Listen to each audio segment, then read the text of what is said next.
who are the land barons. First of all, this government has intelligence apparatus. It has got the CIO, it has got PC, it has got military intelligence. It has the capacity to detect these people, and they must not have difficulty in doing that. But if you just look at some of the land barons, I'll just name one for today. There's a very interesting gentleman called Mr. Mabamba in Chitungwiza.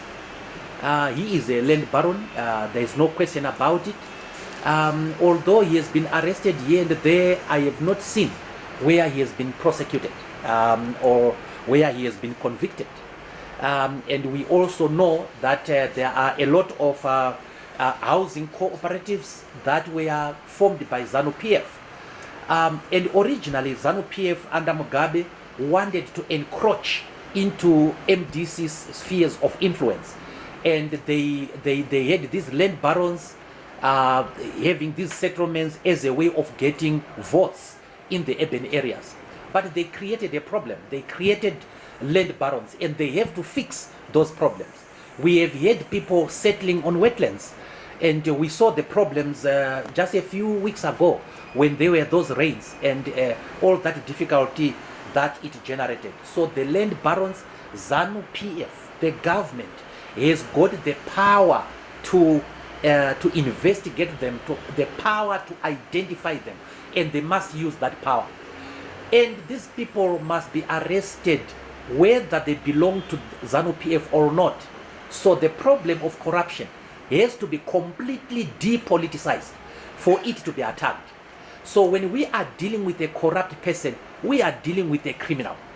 We are not necessarily dealing with a Zanu PF member or an MDC member. We are dealing with a criminal, and the law must take its course.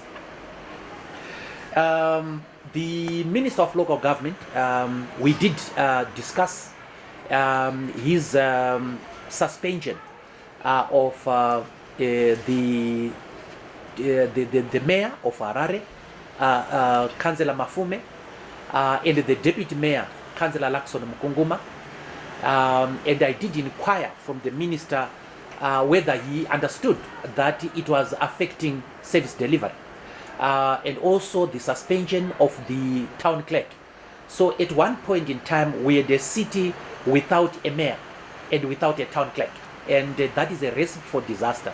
And I was bringing this to the attention of the minister that by his administrative action, he had caused that state of affairs. And he assured me that they were going to expedite the cases, that they, in respect of which they had suspended the mayor and the deputy mayor. And in particular, I did draw his attention to the provision of the Constitution. And the Constitution says that a mayor can only be removed in the same circumstances that a president or judges of the High Court can be removed. And it is through setting up of a tribunal. I did ask the mayor, the minister, why he was not setting the tribunals. And he assured me that if he thought it fit, he would set the tribunals. But we are sure that the mayor and the deputy mayor will be removed from suspension very soon. We also need a town clerk. I understand that Dr. Chonzi, who is acting right now, is asked to be given only a month. So we have pressured the mayor to make sure that we have a town clerk, an acting town clerk.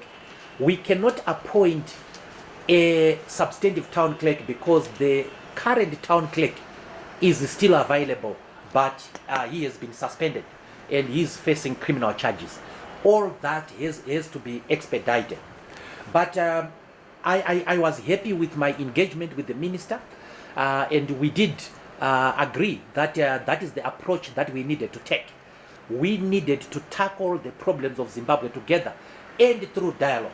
And we have started dialogue with the minister, and we are waiting for his response, his positive action in this regard.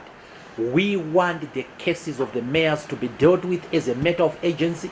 I mean those cases that have to do with the suspension by the minister, and I hope that the minister is going to expedite that. The local government board, the minister has to appoint the local government board. He has not done that. And as a result, we have a lot of people who are not substantive office holders at the municipality. We also notice that although there was a strategic plan for Harare, that plan that was sponsored by the Fred Newman Foundation, it was basically abandoned after Zanu PF thought that the implementation of that plan would benefit the MDC. So they put politics first. Ignatius Chombo and company Kasukwere, they put in politics first and abandoned the implementation of the strategic plan. We want to return to the strategic plan.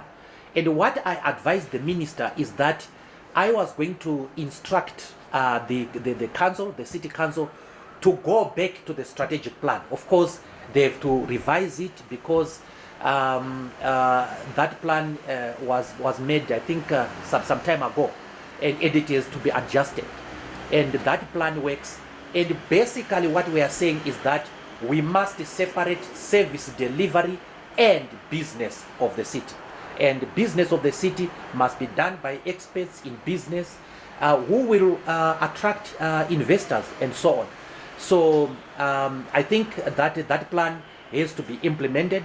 I also had an opportunity to see the former mayor who was there when that plan was being conceived, and we discussed with a view of returning Harare back to that plan.